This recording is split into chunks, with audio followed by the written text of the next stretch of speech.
স্বাগত জানাচ্ছি বিশ্ব সংবাদে। চলুন দেখে আসি আজকের গুরুত্বপূর্ণ হেডলাইনগুলি। ব্রিটেনের ঋষি সুনকের কনজারভেটিভ দলের ভরাডুবি।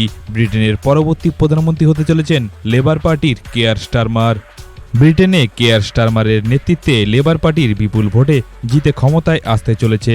প্রাথমিক ফল ঘোষণায় 650 আসনের হাউস অব কমার্সের নির্বাচনে লেবার পার্টি জিতেছে 410টি আসন, অর্থাৎ বিরাট সংখ্যাগরিষ্ঠতায় প্রধানমন্ত্রীর কুর্সিতে বসতে চলেছেন কেয়ার স্টারমার। ব্রিটেনে কনজারভেটিভ প্রার্থী ঋষি সুনক হারার পর বলেছেন, আই অ্যাম সরি। ভাবি প্রধানমন্ত্রীকে শুভেচ্ছা জানিয়ে পরাজয়ের দায় স্বীকার করেছেন ঋষি সুনক নিজেই। মালয়েশিয়ার কুয়ালা লামপুরে আন্তর্জাতিক বিমানবন্দরে গ্যাস লিক হয়ে 39 জন যাত্রী অসুস্থ হয়ে পড়েছেন। গুরুতর অসুস্থ ব্যক্তির চিকিৎসা করা হচ্ছে। এলএসি অর্থাৎ লাইন অফ অ্যাকচুয়াল কন্ট্রোলকে সম্মান করা উচিত। কাজাখস্তানে চীনকে পরামর্শ দিয়েছেন ভারতের বিদেশমন্ত্রী এস জয়শঙ্কর। ভারত ও চীন বৃহস্পতিবার পূর্ব লাদাখের অসামান্য সমস্যাগুলি যত তাড়াতাড়ি সম্ভব প্রচেষ্টা বাড়াতে সম্মত হয়েছে এবং ভারতের বিদেশমন্ত্রী এস জয়শঙ্কর তার চীনা প্রতিপক্ষ ওয়াং ইকে প্রকৃত নিয়ন্ত্রণ রেখা অর্থাৎ এলএসি পাশাপাশি সীমান্তকে সম্মান করতে বলেছেন। কাজাখস্তানের রাজধানীতে সাংহাই কোঅপারেশন অর্গানাইজেশন শীর্ষ সম্মেলনের ফাঁকে ওয়াং এর সাথে তার কথোপকথনে জয়শঙ্কর ভারতের অবস্থান পুনর্ব্যক্ত করেছেন। তিনি বলেছেন, দুই পক্ষের মধ্যে সম্পর্ক পারস্পরিক সম্মান, পারস্পরিক স্বার্থ এবং পারস্পরিক সংবেদনশীলতার উপর ভিত্তি করে হওয়া উচিত। বিশ্বের সবচেয়ে ব্যয়বহুল শহরের তকমা পেল চীনা ভূখণ্ডের স্বশাসিত হংকং। সবচেয়ে সস্তা পাকিস্তানের ইসলামাবাদ। সাম্প্রতিক একটি সমীক্ষায় বলা হয়েছে, প্রবাসী হিসাবে জীবন ধারণের জন্য একজন ব্যক্তিকে সবচেয়ে বেশি অর্থ খরচ করতে হয় এই হংকংয়ে। মোদী সরকারের সাহায্যে ভারতে ব্রহ্মাস্ত্র তৈরি করবে রাশিয়া। মুখে ঝামা ঘষে দিল চীন ও পাকিস্তানের আত্মনির্ভর ভারত নরেন্দ্র মোদীর স্বপ্নের প্রকল্প। আর সেই প্রকল্পের অন্যতম গুরুত্বপূর্ণ অংশ হল মেক ইন ইন্ডিয়া। দেশকে স্বনির্ভর করে গড়ে তোলার জন্য এই মেক ইন ইন্ডিয়া প্রকল্প ইনিশিয়েটিভ নিয়েছিলেন নরেন্দ্র মোদী। সেই প্রকল্প এবার আরও এক নতুন রূপ নিল। বর্তমান সময়ে দেশের সামরিক এবং প্রতিরক্ষা ক্ষেত্রে একের পর এক গুরুত্বপূর্ণ পদক্ষেপ গ্রহণ করা হচ্ছে এই মেক ইন ইন্ডিয়া প্রজেক্টের দ্বারা। ইনস্টাগ্রাম অর্থাৎ এক্স হ্যান্ডেলের পর পাকিস্তানে নিষিদ্ধ হতে চলেছে ফেসবুক, ইনস্টাগ্রাম এবং ইউটিউবের মতো অনেক জনপ্রিয় সামাজিক মাধ্যমগুলি। জাতীয় নিরাপত্তার দোহাই দিয়ে পাকিস্তানে আগেই নিষিদ্ধ হয়েছিল সামাজিক মাধ্যম এক্স। এবার রমজানের আগে হোয়াটসঅ্যাপ, ফেসবুক, ইনস্টাগ্রাম, টিকটকের মতো সামাজিক মাধ্যমগুলি নিষিদ্ধ করতে চলেছে পাকিস্তান সরকার। আগামী 13 থেকে 18 জুলাই পর্যন্ত রমজান মাস উপলক্ষে এই সামাজিক মাধ্যমগুলো নিষিদ্ধ করার সিদ্ধান্ত নিয়েছে পাকিস্তানের সরকার। মুখ্যমন্ত্রী মরিয়ম নওয়াজের আইন শৃঙ্খলা সংক্রান্ত মন্ত্রিসভা কমিটি 13 থেকে 18 জুলাই পর্যন্ত সমস্ত সোশ্যাল মিডিয়া প্ল্যাটফর্ম নিষিদ্ধ করার সুপারিশ দিয়েছে। ব্রিটেনে 14 বছর পর হলো নতুন পালাবদল। কনজারভেটিভ দল পরাজিত হয়ে এলো লেবার পার্টি। ব্রিটেনে 3 নম্বরে চলে গিয়েছে কনজারভেটিভ পার্টি অর্থাৎ ঋষি সুনকের দলটি। 1 নম্বরে রয়েছে লেবার পার্টি। ইউরোপ জুড়ে ডানপন্থী শক্তিগুলির উত্থান ঘটছে। শুধু ইউরোপ কেন, গোটা পৃথিবী বর্তমানে বেশ কিছুটা ডানমুখী। এরই মধ্যে ব্রিটেনের মসনদ থেকে 14 বছর পর সরতে চলেছে ডানপন্থী কনজারভেটিভ পার্টি। ভারতীয় বংশোদ্ভূত ঋষি সুনকের ব্রিটিশ প্রধানমন্ত্রী হওয়া উদযাপন করেছিল ভারতীয়রা, কিন্তু এবারের নির্বাচনে ঋষি সুনকের ঐতিহাসিক পরাজয় ঘটে। মধ্য এশিয়ার এশীয় শীর্ষ সম্মেলনে পুতিন এবং শি জিনপিং পশ্চিম বিরোধী জোটকে এগিয়ে নিয়ে যাচ্ছে। চীন ও রাশিয়ার শীর্ষ নেতা পুতিন এবং শি জিনপিং বৃহস্পতিবার তাদের মিত্র ও অংশীদারদের মধ্য এশিয়ার একটি আঞ্চলিক শীর্ষ সম্মেলনে তাদের ভাগ করা পশ্চিমা বিরোধী এজেন্ডাকে এগিয়ে নিয়ে গিয়ে ক্ষতিকারক বহিরাগত প্রভাব প্রতিহত করার আহ্বান জানিয়েছেন। প্রেসিডেন্টিয়াল ডিবেট ডোনাল্ড ট্রাম্পের সামনে রীতিমতো বেকায়দায় পড়ে গিয়েছিলেন জো বাইডেন। আর তারপর থেকেই গুঞ্জন শোনা যাচ্ছিল, এমন শারীরিক ও মানসিক অবস্থায় কেউ কি প্রেসিডেন্ট পদপ্রার্থী হতে পারেন। শোনা যাচ্ছে বাইডেন নাকি সরে দাঁড়াতে পারেন প্রেসিডেন্টের পদের লড়াই থেকে। সেক্ষেত্রে তার পরিবর্তে ডেমোক্রেট প্রার্থী হিসাবে যাদের নাম গুঞ্জন শোনা যাচ্ছে তাদের মধ্যে উল্লেখযোগ্য নাম হচ্ছে মার্কিন ভাইস প্রেসিডেন্ট কমলা হ্যারিস। এবার তাকেই আক্রমণ করলেন ডোনাল্ড ট্রাম্প। ডোনাল্ড ট্রাম্প বলেছেন উনি অর্থাৎ জো বাইডেন এবার ছেড়ে দিচ্ছেন। আপনারা জানেন উনি রেসটা থেকে সরে দাঁড়াচ্ছেন, আমি ওকে সরিয়ে দিয়েছি, আর তার মানে আমাদের সামনে কমলা। রিপাবলিকান প্রার্থীর মতে বাইডেন ভাবছেন কমলা হয়তো তুলনামূলকভাবে যোগ্য প্রার্থী হবেন।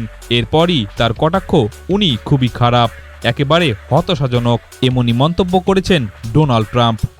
বিশ্বের মঞ্চে সন্ত্রাসবাদ ইস্যুতে ফের একবার কড়া বার্তা দিল ভারত।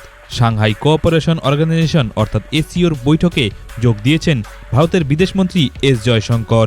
আর সেখানেই সন্ত্রাসবাদ ইস্যুতে নাম না করে পাকিস্তানকে কড়া বার্তা দিলেন তিনি। বললেন, যে সমস্ত দেশ জঙ্গিদের নিরাপত্তা ও আশ্রয় দেয়, জঙ্গিদের কার্যকলাপে প্রশ্রয় দেয়, তাদের আসল রূপ ফাঁস হওয়া উচিত। এমনকি সে সমস্ত দেশগুলিকে বিচ্ছিন্ন করার ডাক দেন বিদেশমন্ত্রী এস জয়শঙ্কর। সাংহাইয়ের এসসিও বৈঠকে ভারতের প্রধানমন্ত্রী নরেন্দ্র মোদী যোগ দেননি। তার জায়গায় ভারতের প্রতিনিধিত্ব করেছেন ভারতের বিদেশমন্ত্রী এস জয়শঙ্কর। বৈঠকে নরেন্দ্র মোদীর ভাবনা তুলে ধরেন তিনি। আর তা বলতে গিয়ে সন্ত্রাসবাদ ইস্যুতে পাকিস্তানকে কড়া বার্তা দেন এস জয়শঙ্কর, সাথে বার্তা দেন চীনকেও। এবার 3টি দেশের 4টি জাহাজের ওপর হামলা চালালো হুতি। গাজা যুদ্ধে সম্পৃক্ত 3 দেশ ইসরায়েল, যুক্তরাষ্ট্র ও যুক্তরাজ্যের 4টি জাহাজকে লক্ষ্যবস্তু করে হামলা চালিয়েছে ইয়েমেনের প্রতিরোধ যোদ্ধা দল হুতি। লোহিত সাগর, আরব সাগর, ভূমধ্য সাগর ও ভারত সাগরে এসব হামলা চলেছে। সোমবার এই হামলা চালানোর দাবি স্বীকার করে নিয়েছে ইরানপন্থী সশস্ত্র গোষ্ঠী হুতি। ইয়েমেনি সশস্ত্র গোষ্ঠীর সামরিক বিভাগের মুখপাত্র ইয়াহিয়া সারি বলেছেন, প্রথম অভিযান চালানো হয়েছে আরব সাগরে। সেখানে ইসরায়েলি জাহাজ MSC ইউনিফিককে টার্গেট করা হয়। ক্ষেপণাস্ত্রের মাধ্যমে জাহাজে হামলা করা হয়েছে এবং ক্ষেপণাস্ত্রটি সরাসরি জাহাজে আঘাত এনেছে। একটি দেশ কতটা ধনী তার হিসাব পাওয়া যায় জিডিপি পার ক্যাপিটা দেখে। মাথাপিছু আয় বোঝানো হয় জিডিপি পার ক্যাপিটা দিয়ে। IMF তৈরি করে প্রত্যেক বছর একটি তালিকা। সেখানে ভারতের নাম রয়েছে 129 নম্বরে। IMF এর তালিকা অনুযায়ী লুক্সেমবার্গ পৃথিবীর সবচেয়ে ধনী দেশ। এই দেশের শিক্ষা ও স্বাস্থ্য ব্যবস্থা অতুলনীয়। এই দেশের নাগরিকদের বিনামূল্যে গণপরিবহন ব্যবস্থা দেওয়া হয়ে থাকে। এই দেশের জিডিপি পার ক্যাপিটা 1,43,740। ইসরায়েলি সেনাবাহিনীর ঘরবাড়ি খালি করার নির্দেশের মুখে গাজার পূর্বাঞ্চলীয় দ্বিতীয় শহর খান ইউনেস ছেড়ে চলে যেতে হচ্ছে বহু ফিলিস্তিনিদের। প্রত্যক্ষদর্শীরা রাতভর ও সকালেও খান ইউনেসের আশেপাশে একাধিক ইসরায়েলি হামলার কথা জানিয়েছেন। ফিলিস্তিনি রেড ক্রিসেন্ট এবং এক চিকিৎসাকর্মী এসব হামলায় 8 জন নিহত এবং 30 জন আহত হওয়ার খবর দিয়েছে। আটকে পড়েছিল ভারতের ক্রিকেট দলের খেলোয়াড়রা। জামাইকা জুড়ে তাণ্ডব সেই হারিকেন বেরিলের। মৃত্যু হয়েছে 9 জনের। পূর্ব আটলান্টিক মহাসাগরে সৃষ্ট হ্যারিকেন বেরিল জামাইকায় আঘাত হানার পর মেক্সিকো ও ক্যামেন দ্বীপপুঞ্জের দিকে আছড়ে পড়তে চলেছে। ইউক্রেন ও রাশিয়া যুদ্ধের আবহে অস্ত্র বিক্রিতে নতুন রেকর্ড গড়ল জার্মানি, প্রায় যা গত বছরের একই সময়ের তুলনায় 30% বিক্রি বৃদ্ধি পেয়েছে। লাইন মেরামতির কাজ সম্পূর্ণ হয়েছে। ফের বাংলাদেশে বিদ্যুৎ সরবরাহ করবে আদানি গ্রুপ। ভারতের ঝাড়খণ্ড রাজ্যের গোড্ডায় নির্মিত আদানি গ্রুপের কয়লাভিত্তিক বিদ্যুৎ কেন্দ্রের একটি ইউনিট থেকে আবারও বিদ্যুৎ সরবরাহ শুরু হয়েছে। বাংলাদেশে আদানির জনসংযোগের দায়িত্বে থাকা প্রতিষ্ঠান থেকে সংবাদ মাধ্যমে এই তথ্য জানানো হয়েছে। আদানির বিদ্যুৎ কেন্দ্রের প্রথম ইউনিট থেকে গড়ে 750 মেগাওয়াট করে বিদ্যুৎ সরবরাহ শুরু হয়েছিল গত বছরের মার্চে। দ্বিতীয় ইউনিট থেকে উৎপাদন শুরু হয় চলতি বছরের জুনে। তিস্তা প্রকল্প নিয়ে ভারতের সঙ্গে কাজ করতে রাজি চীন, এমনটাই জানিয়েছেন ঢাকায় নিযুক্ত চীনের রাষ্ট্রদূত ইয়াও ওয়েন। ফ্রান্সে প্রথম পর্বের নির্বাচনে 31.4% ভোট পেয়ে শক্তিশালী জায়গায় অতি দক্ষিণপন্থী দল RN। এই পরিস্থিতিতে আগামী রবিবার সেখানে দ্বিতীয় ও চূড়ান্ত পর্বের ভোট হবে। এই ভোটই নিশ্চিত করবে পার্লামেন্টে কারা ক্ষমতায় আসবে। এই পরিস্থিতিতে অতি দক্ষিণপন্থীদের হারাতে জোটবদ্ধ হচ্ছে ফ্রান্সের বিরোধী শক্তি। অস্ট্রেলিয়ার পার্লামেন্টের ছাদে উঠে প্রতিবাদ, 4 প্যালেস্তানি গ্রেপ্তার করা হয়েছে। বৃহস্পতিবার পার্লামেন্ট হাউসের ছাদে উঠে এইরকম বিক্ষোভ জানায় প্যালেস্তিনপন্থীরা। প্রথমবারের জন্য সচিত্র পরিচয়পত্র দেখিয়ে ভোট দিচ্ছেন ব্রিটেনবাসী। অর্থাৎ এবারের নির্বাচনে প্রথমবারের মতো ভোট দেওয়ার আগে ভোটারদের ফটো আইডি বা সচিত্র পরিচয়পত্র প্রদর্শন বাধ্যতামূলক করা হয়েছে। পশ্চিম আফ্রিকার দেশ মালিতে অজ্ঞাত সশস্ত্র ব্যক্তিদের হামলায় প্রায় 40 জন নিহত হয়েছে। 200টির উপরে রকেট দিয়ে ইসরায়েলে হামলা চালালো হিজবুল্লাহ।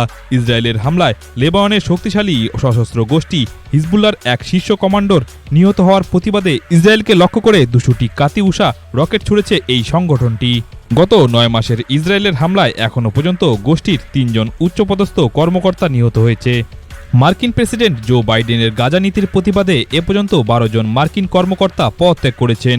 বিশ্বের প্রতিদিনের গুরুত্বপূর্ণ খবরের হেডলাইন্স দেখতে সাবস্ক্রাইব করুন বিশ্ব সংবাদ এবং শেয়ার করুন প্রিয়জনদের সাথে। ধন্যবাদ।